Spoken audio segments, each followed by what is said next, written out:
Welcome, seekers of hidden knowledge, to the mystical realm of the occult. Delve into the secrets of the universe as we journey together into the enigmatic world of ancient wisdom. Brought to you by your guide through the shadows of enlightenment, Wisdom Rocker. Uncover the mysteries, unlock the power, and journey with us as we explore the hidden depths within the pages of forgotten scrolls and ancient texts. Prepare to embark on a journey beyond the ordinary, where wisdom transcends time and knowledge is your greatest ally. Welcome to Wisdom Rocker. Prepare to awaken your inner sage. In this video, we will be uncovering the wisdom within the chapters of Fragments of Truth. Written by Richard Ingalese and Isabella Ingalese, 1921. Quote, "To those faithful students who are living the teachings of occultism, is this book dedicated." End quote. Chapter 1, Psychic Phenomena.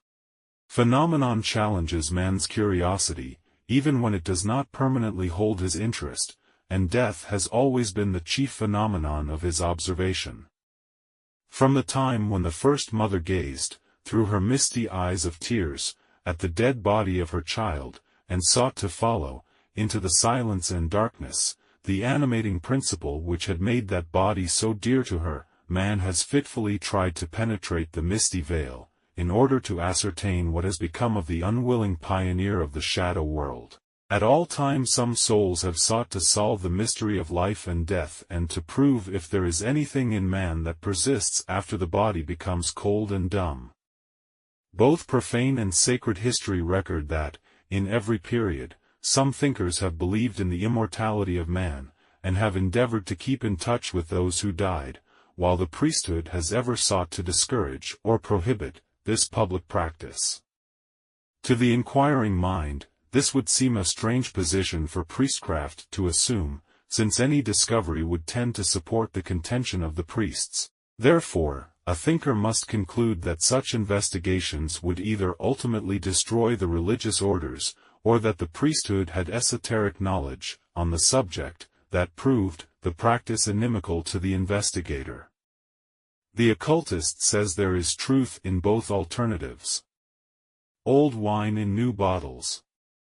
Psychic phenomenon is the rechristened lesser magic of the ancients, a phase of the power of mind, as old as humanity. By magic is meant, of course, the control of certain natural forces, through a knowledge of their laws, and not the tricks of legerdemain. In its modern aspects, it does not delve as deeply into soul power, nor cover as wide a range and expression as did the ancient temple magic, or medieval ceremonial magic. This is due to the fact that people have largely neglected the study of the lower aspects of occultism, as well as of the higher, during the last 1,000 years, the second half of the Piscean Age. During this period, man has been more interested in the objective, the material, than in the subjective. There have been times, however, when his attention has been diverted, temporarily, and he has turned, wonderingly, to examine his own inner nature and its relationship to the evolutionary plan.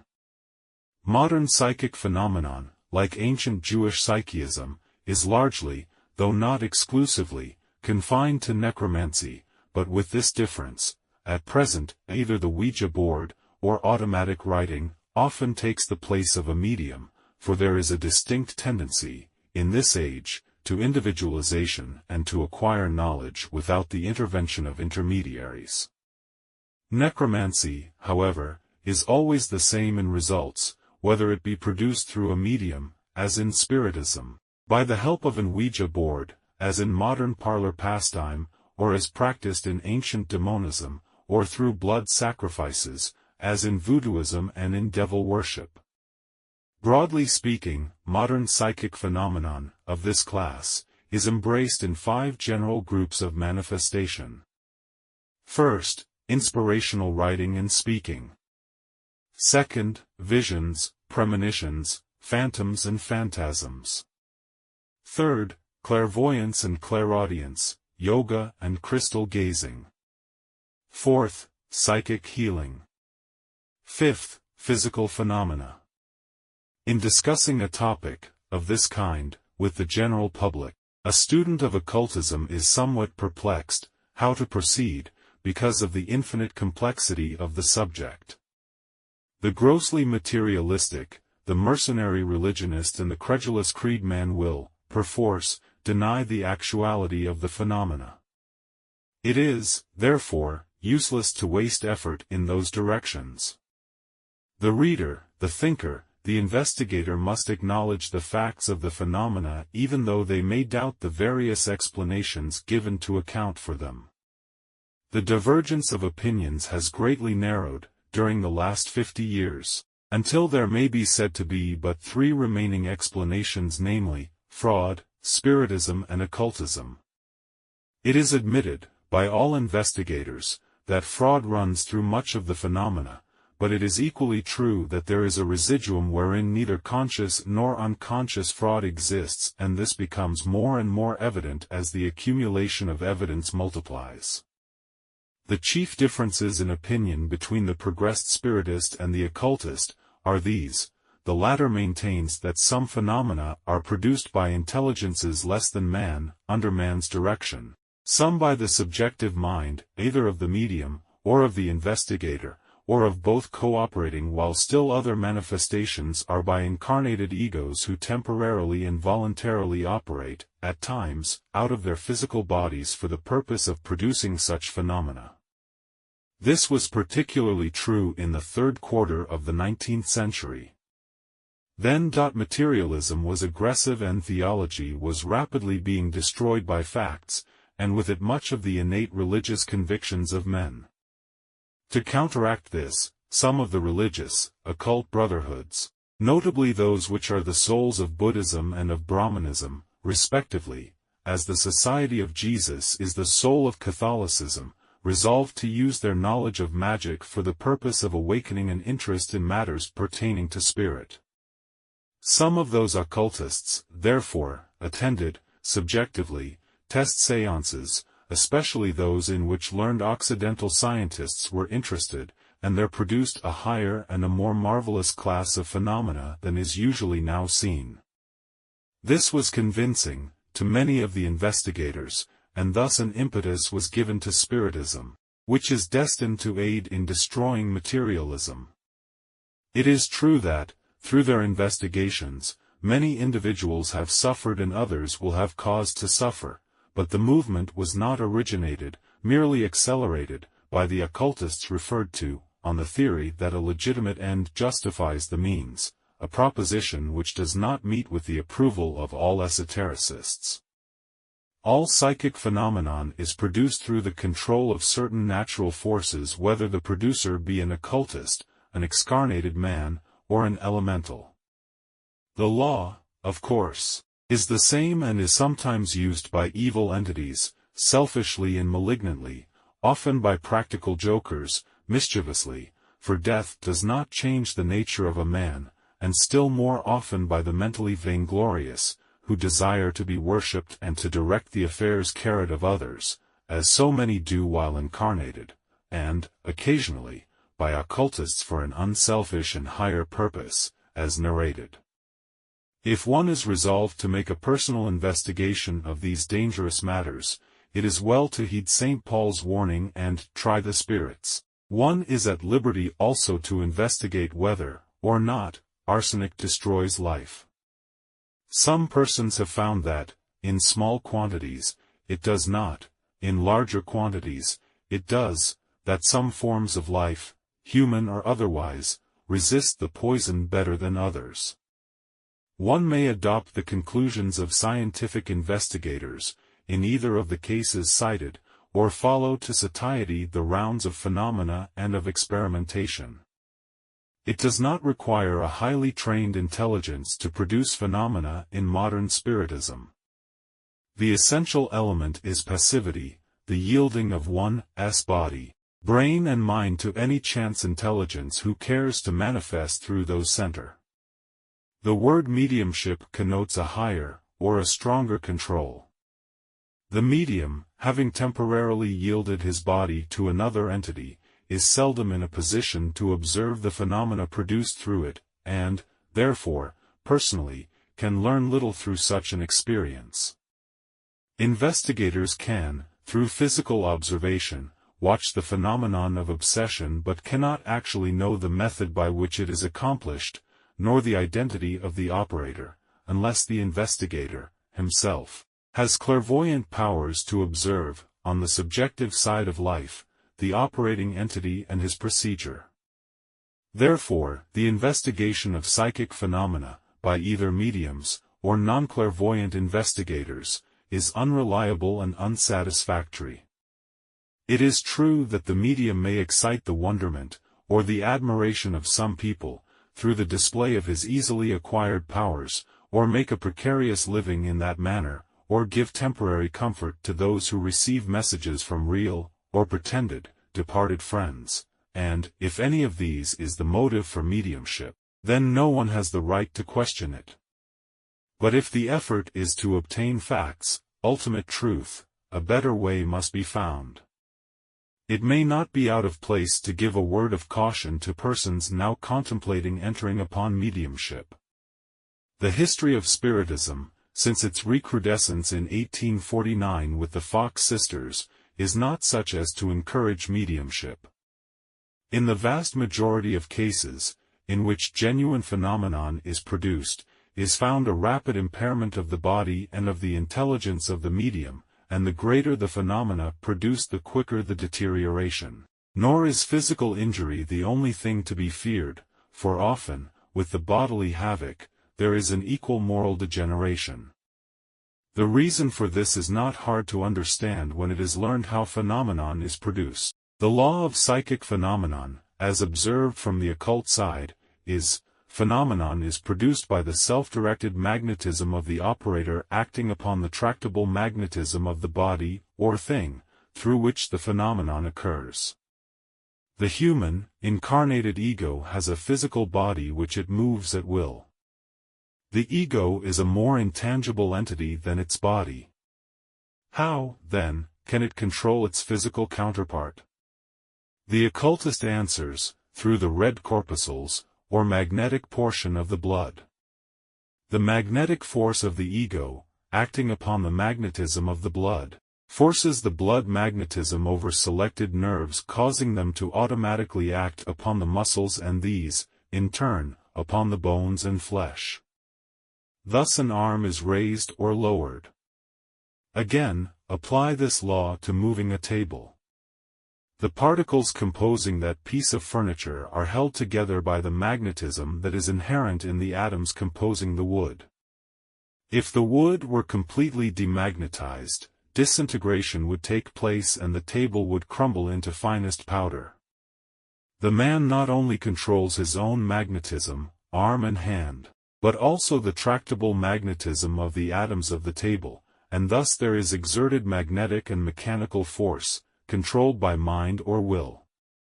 When the ego loses, or lays down, its physical vehicle, it is still an intangible, magnetic entity and uses the same law in producing physical phenomena. If it desires to move a table and is strong enough to do so, for there is a difference in mental strength between egos both incarnated and excarnated, it uses its own magnetism to control the magnetism of the atoms of the table, causing it to move. If the excarnated ego has a medium to use in the experiment, it uses the body of the medium in the same manner as it formerly used its own. Or, the excarnated ego, not being sufficiently strong in itself, may draw upon the magnetism of the medium and of any negative investigators present, and, by the absorption of such extraneous magnetism, acquire sufficient force to move the table. It is this constant vampirization of the magnetism of the medium which depletes his body, and it is the lack of magnetism in the medium which prompts him to resort to fraud and unable to furnish the obsessing entity the requisite force to produce the phenomena. This explains why different persons get different results from the same medium at various times, as witness Slade, Palladino and hosts of others. The investigator is not without danger also, though to a less degree than the medium. A trained, positive mind is seldom influenced at the beginning of such investigations. It will be on guard and naturally critical, as scientific agnosticism generally is. As long as it remains positive, it is comparatively safe, but no mind, at this period of our evolution, is continually positive. Business complications, family cares, overwork, sickness or indisposition all interact on mind and body and produce, or intensify, negativeness. When negative, even a strong mind is vulnerable by psychic forces. For, be it remembered, the influence of the séance room does not cease with the closing of its doors. The entities which are attracted to a center of that kind will attach themselves to an investigator and seek to influence him in his own home, or elsewhere, and await their opportunity in that regard. For this reason almost all investigators are, in a measure, sooner or later affected by the influences they study. This is noticeable, even with leading scientists and trained minds, who, after years of research along these lines, accept evidence, as conclusive, which, in the beginning of their investigations, they would have entirely rejected, evidence which, in their professional work, they would exclude. Under the influences brought to bear upon them by the disembodied entities, their minds seem to lose discerning power, and the relationship between cause and effect. And this should not be a cause of wonderment to those who have given any attention to the power of suggestion. An ego loses nothing of its mental power by giving up its body. It can therefore mentally suggest to another ego, either in or out of a physical body. A constantly repeated suggestion is like the dripping of water on a stone, it wears out opposition, and, in time, the suggestion is accepted wholly, or in part. Fortunately, for humanity, all disembodied spirits are not malignant. They are like humanity, as we see it in daily life, minus their physical bodies. Therefore they are actuated by ordinary, human impulses and must be judged solely from this viewpoint. For example, a propagandist is a fanatic, whether incarnated or excarnated. If he were a spiritist in earth life he would naturally continue persistently in his work after death. If he could convince a noted scientist, writer, speaker or statesman, he would spare no effort to accomplish his purpose, because, through such a convert, many other proselytes would be made to his cause. On the subjective plane there are good, bad, and indifferent entities, and no one can foretell the character of the mind one may contact during psychic investigation. It is not in accordance with experience, in such matters, to say that each mind will attract to itself only such minds as are in consonance with its own character. The insane asylums are filled with negatively good people who adorned family and social life before they were obsessed. Nor is it to be understood that in all such cases their insanity was produced through the study of psychism. Negative persons are always in danger of psychic influences but are more apt to escape them if they ignore that realm than if they voluntarily intrude upon it. It is true that minds, of similar natures, are attracted to each other on the subjective, the objective and the interblended planes. And, while our friends, in physical life, may be similar, in a measure, to ourselves, yet it is also true that we sometimes suffer from undesired contact with criminals, and the same is true in the astral world. In neither of the cases cited, do we know of the danger until after the damage is done.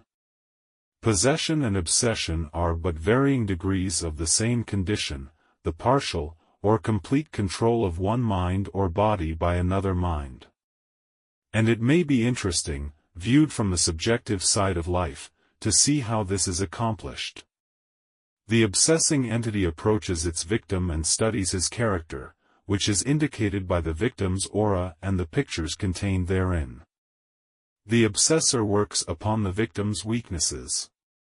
If one of those weaknesses is vanity, Then it flatters him and tells the victim what a great ego he is and how he has been selected to be a messenger to the people, to teach new and greater truths to the world.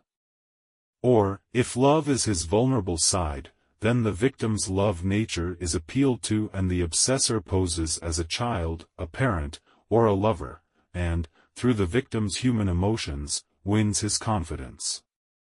The message may be conveyed to the victim through a medium, Ouija board, or through mental suggestion, but, slowly, as the snake approaches the charmed bird, the obsessor draws nearer to its victim until, at length, the two auras blend.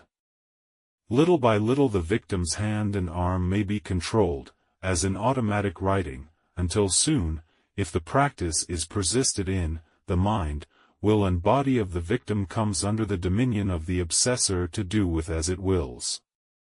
Then, when the obsessor desires to use the body of its victim, it overpowers and crowds out the ego and usurps his rightful place. Commencing as subjective hypnotism, it ends too frequently in insanity.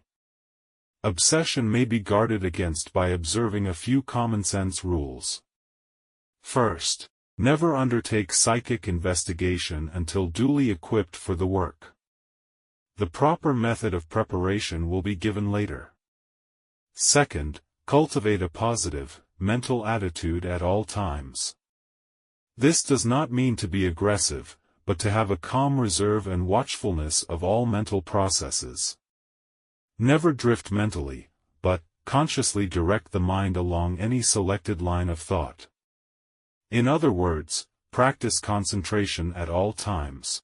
Third, learn to practice self-control and then no one else can ever control you. Fourth, put aside the fear of being controlled, and never doubt your own ability to protect yourself. Fear lowers the vibration of one's aura and renders one more negative. The investigation of psychic phenomena has not produced unalloyed evil. Pioneers always pay the price of leadership, while those who follow reap the benefits. During the last 50 years, humanity, as a whole, has benefited through the investigation of psychism, for, by an overwhelming preponderance of evidence, it has been established that the human personality survives bodily death. And, while this does not prove immortality, it lays the foundation for it. It is only logical to infer that if the mind persists independently of the body, even for a brief time, then, unless some other cause intervenes, it may persist indefinitely, and this is in perfect accord with occult philosophy, which teaches that as long as man, by conscious effort, seeks evolvement, he will be immortal and that only devolvement, or stagnation, will destroy his identity. A further benefit has come to the Occident, through the investigation of psychic phenomena, and that is the removal of the fear of death.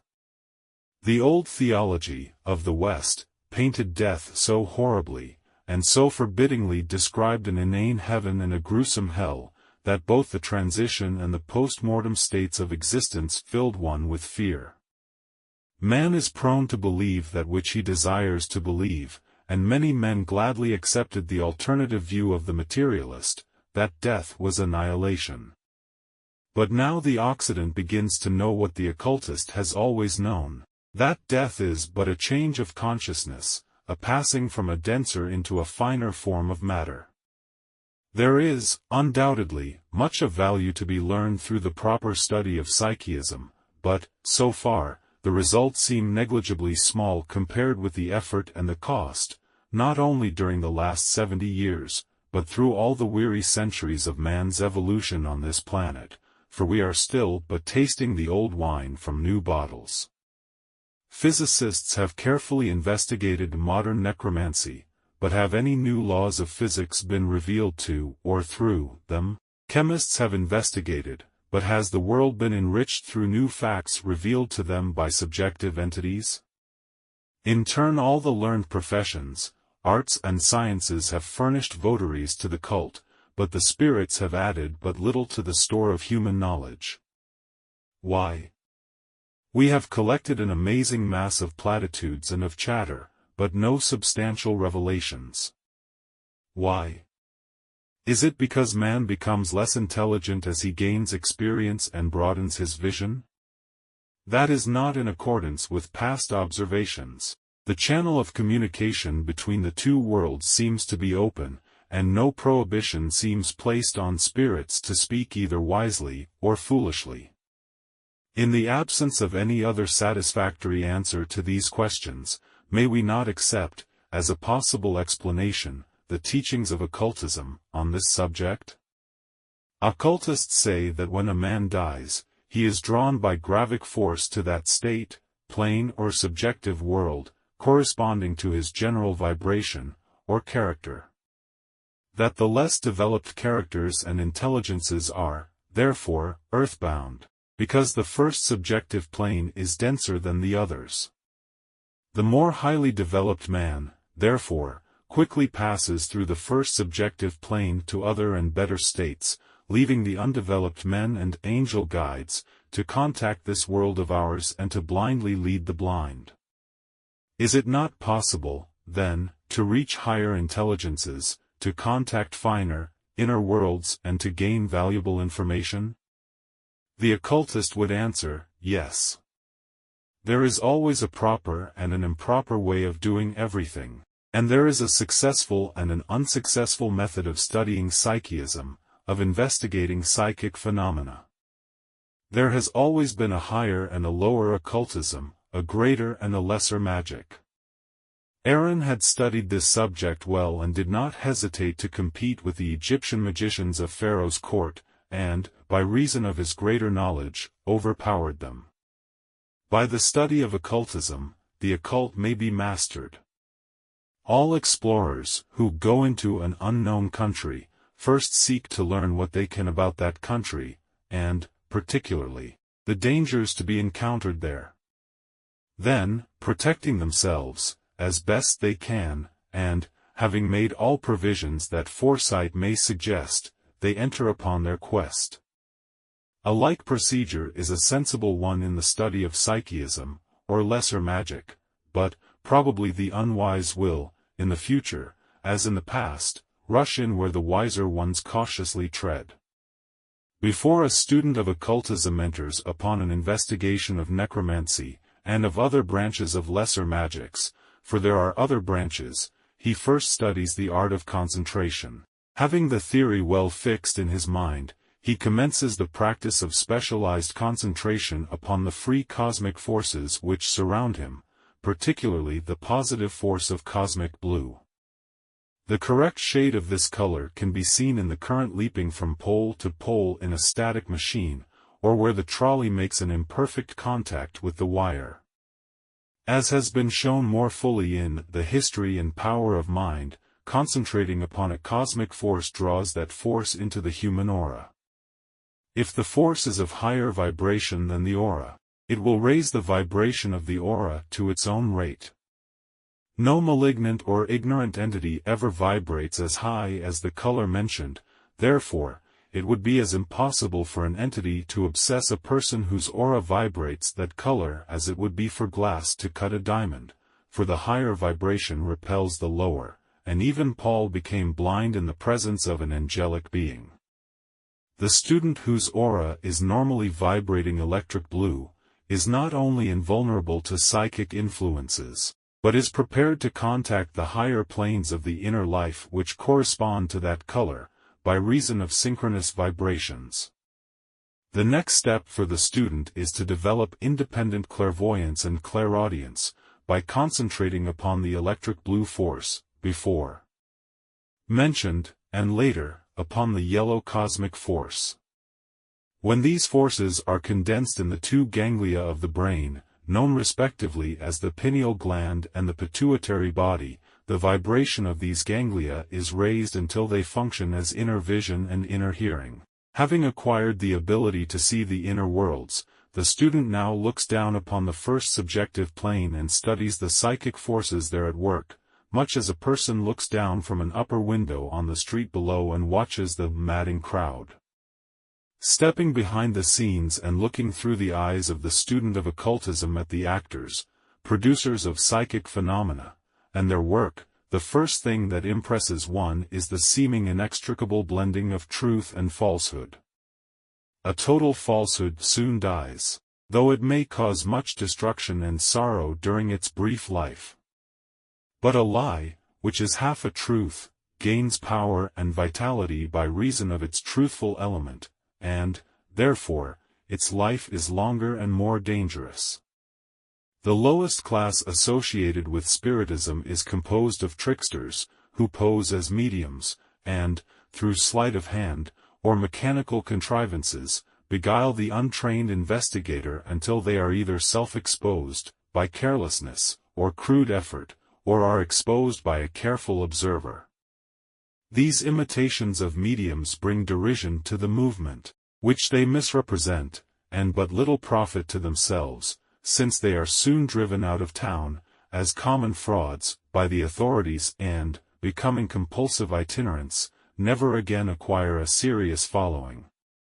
The next class are real mediums who are constantly, or intermittently, controlled by disembodied entities.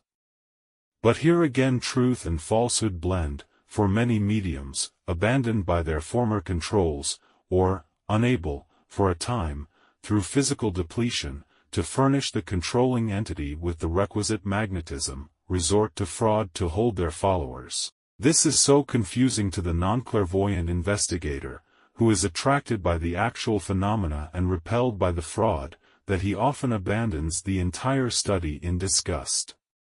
Many controls are what they claim to be: Indians, criminals and annualized men and women without physical bodies.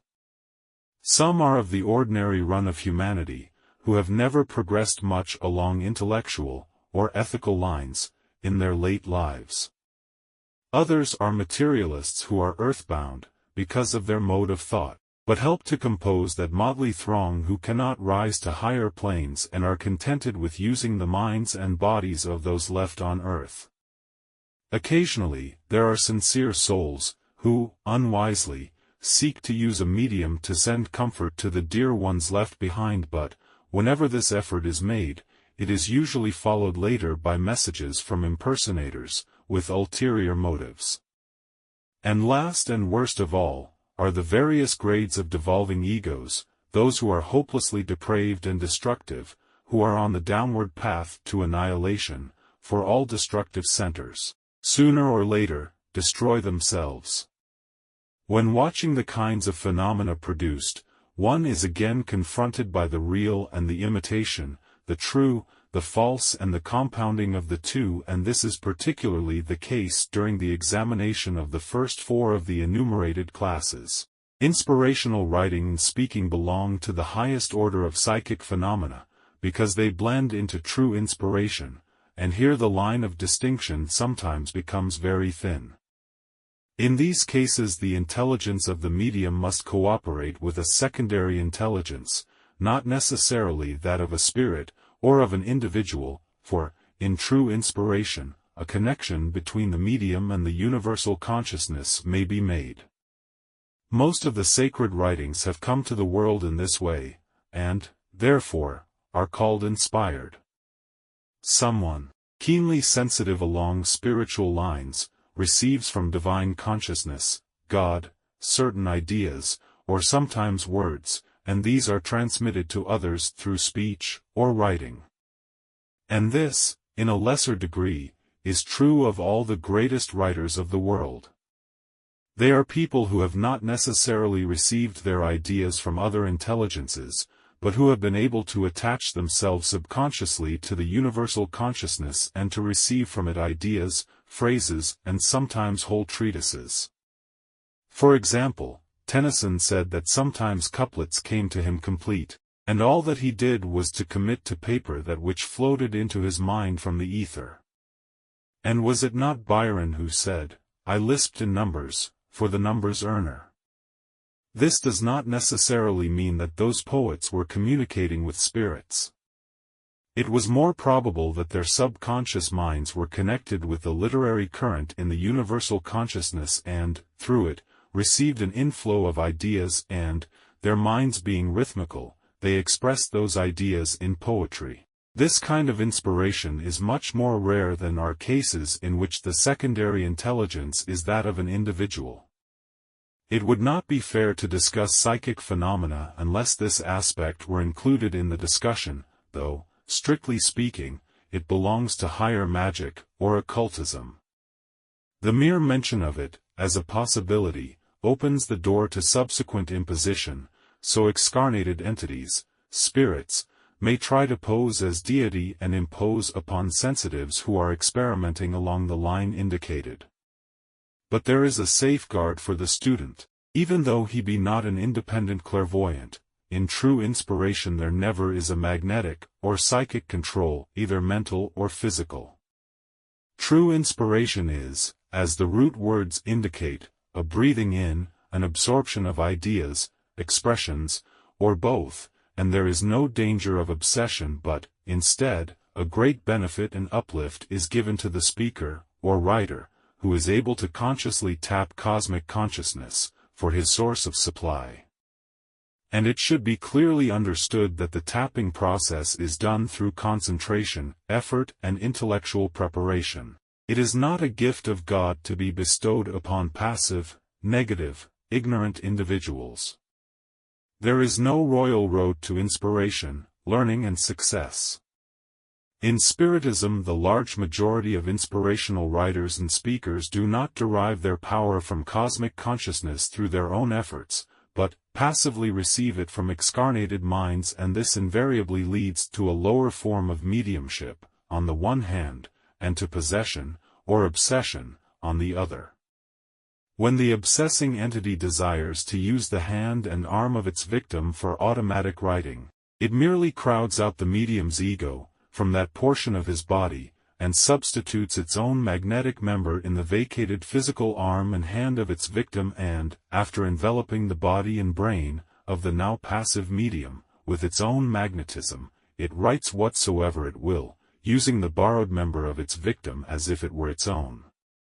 With the lower order of so-called inspirational speaking, it is somewhat different. Here it is sometimes possession and sometimes obsession. When possession, the guide, surrounds, or envelopes the mind and body of the medium and impresses such thoughts and language as it wishes to convey, while in obsession, the mind, or ego, of the medium is entirely forced out of his body, and the obsessor, entering it, uses it temporarily, speaking through it as though it were its own. But there is a unique group of cases, which is constantly enlarging, where inspiration is self-engendered. The subjective mind of man has potencies and potentialities far beyond any powers active, or latent, of the objective mind.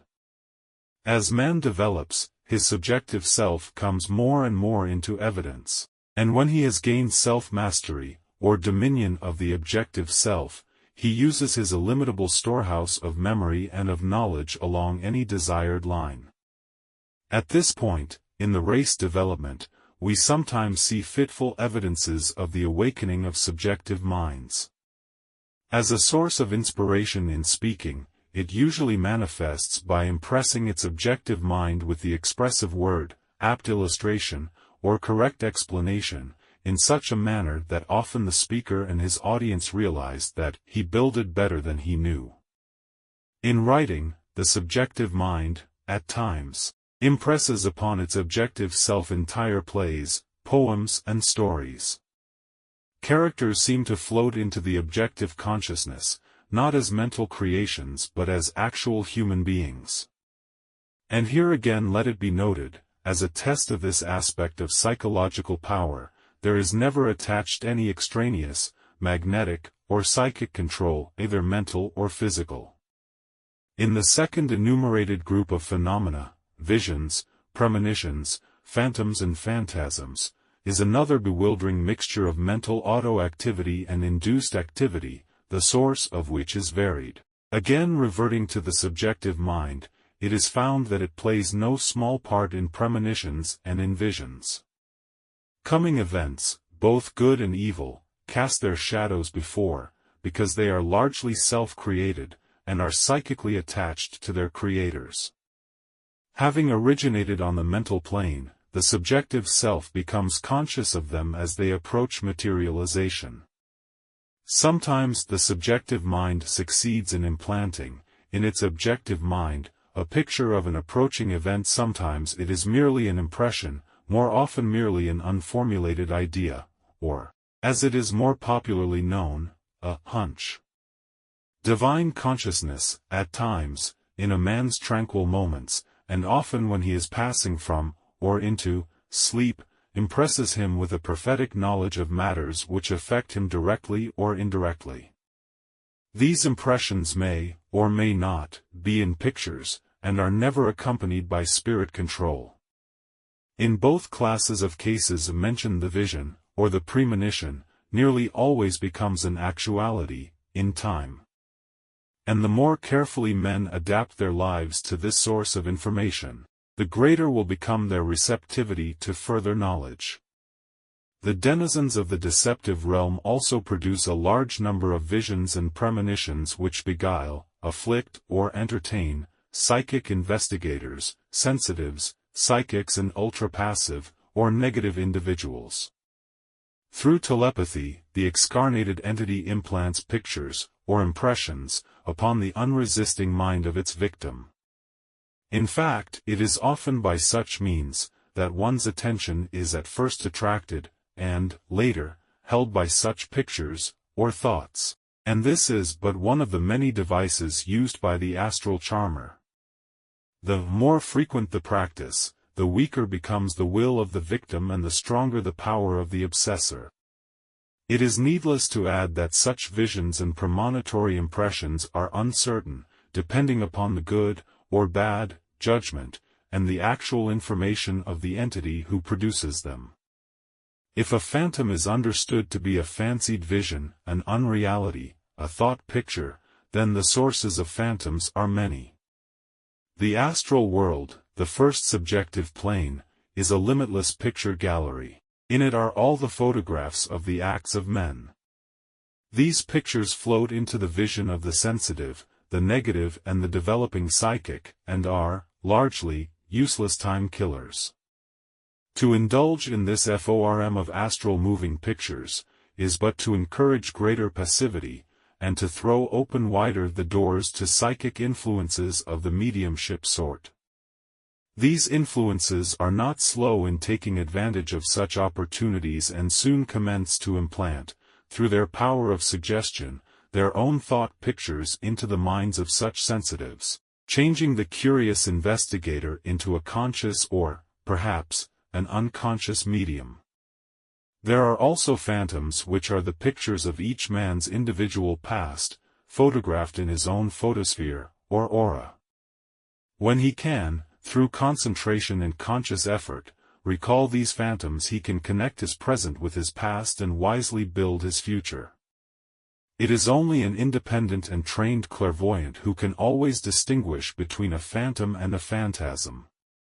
Among occultists, the word phantasm has grown to mean an apparition, a subjective entity, an ego without its body, and applies to certain abnormal conditions of the living as well as of the dead. The most frequent cases met with are those of persons who have just died, or who have died recently. The reason for this is that the excarnated ego stands, as it were, in the doorway between the two worlds and functions, in a measure, in both. Until disintegration of the body has progressed to where the form has largely disappeared, the soul, or ego, is magnetically attached to it, and can, if mentally strong, draw upon the magnetism of its body and so clothe itself with electrical invisibles, as to appear to a psychic, or to a normal person abnormally passive at the moment. This phenomenon may best be understood when it is remembered that the human body is composed of electrical invisibles, and when enough of them are condensed and arranged together, the human form is produced. Originally, the incarnating ego, being a magnetic center, draws the electrical invisibles from its mother's blood, and it is thus that the embryo and finally the fetus are formed. After death, as the decomposing body liberates these electrical invisibles, they can be magnetically attracted, temporarily, by the ego, and masked so as to be sensed or seen upon the physical plane. As a rough illustration, suppose a ray of sunlight were permitted to enter a dark room. The slowly floating particles of dust in the room are invisible until the ray of light enters. Then the quickening vibration of the light draws and condenses the unseen particles, and they move more rapidly until the ray of light is clothed with myriads of vibrating particles. Sometimes an incarnated ego, burning with the desire to see a loved one, or to convey a message, unconsciously slips from his body, and, clothed with its magnetic particles, is able to appear to that one at a distant place. And what is done unconsciously by the uninstructed ego, is consciously done by a student of occultism, with his own mind and body, and may be done by a denizen of the psychic realm, whose body has long been disintegrated, by vampirizing a medium, or by drawing upon the magnetism of the person it obsesses. Such denizen may thus procure sufficient magnetic invisibles to materialize and to appear to the living, for some sinister motive of its own. And because that magnetic form is but temporary and can be shaped at will, an angel guide is able to mask as a friend, or relative, and to deceive anyone unless that one should be an independent clairvoyant. Because certain occultists, during the last quarter of the 19th century, were accustomed to visit, in their thought bodies, some of their students, later the spirit controls imitated the adepts and imposed upon some of the less developed students. By working on their vanity, these astral impostors directed those students to found scores of occult brotherhoods, secret orders, and Hindu cults. Under the guidance of their directors, those students filched ancient, honorable names for their bogus organizations and deceived hundreds of honest seekers after occult truths. A teacher of higher occultism is never found in the astral deception realm, and those who believe otherwise will eventually find themselves in another form of spiritism. In the third class of psychic phenomena are clairvoyance and clairaudience, and here again are to be found sunshine and shadow, the real and the imitation. Sometimes these powers develop in normal evolution as a man grows in character, knowledge and force, and it is just in accordance with a man's rate of vibration that these powers develop and manifest. Some persons are able to see and hear only on the first subjective, or psychic, plane, while others are able to see on all the higher planes connected with this planet. It will be observed that here the action is personal and the functioning is due entirely to the will of the ego. He opens and shuts his inner vision as he opens and shuts his physical eyes. In such cases as these the vision is clear and accurate, but there is also a false clairvoyance induced by the intervention of another's will, or through mechanical processes, and both lead to the same results, the impressing of another's thoughts upon the mind of the experimentalist. This false clairvoyance is illustrated first in mesmerism and hypnotism. The operator, whether he be incarnated, or excarnated, puts his subject into an artificial sleep and induces an abnormal state of consciousness. This is not true clairvoyance because the subject does not function through his own volition.